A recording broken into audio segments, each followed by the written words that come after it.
Sur notre CRM de lead, il me semble, il y a 12 colonnes différentes pour 12 états différents dans lesquels passent nos leads et nos prospects.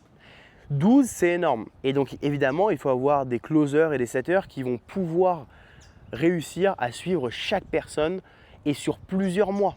On a des deals qui se font sur 1 mois et demi, 2 mois. Donc il faut être capable de pouvoir avoir cette régularité dans le suivi et aussi de pouvoir gérer chaque personne en fonction de ses états. On a des états en fonction de si la personne a eu le premier rendez-vous ou non.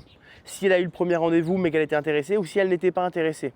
Si elle a eu déjà 3 rendez-vous et qu'elle a répondu X ou Y au rendez-vous. Et en fonction de tout ça, moi, ça me permet de savoir où en est la personne et de pouvoir avoir la meilleure stratégie par rapport à ces 12 étapes en fonction de là où elle est. Et ça, c'est hyper important, mais ce n'est pas quelque chose qu'on fait au début. C'est pas quelque chose, je n'ai pas commencé directement avec ça. J'ai commencé par 2-3 étapes et j'ai affiné en fonction de ce que je voyais sur le terrain. Il faut toujours réagir à ce qui marche. Il ne faut pas faire des plans sur la comète.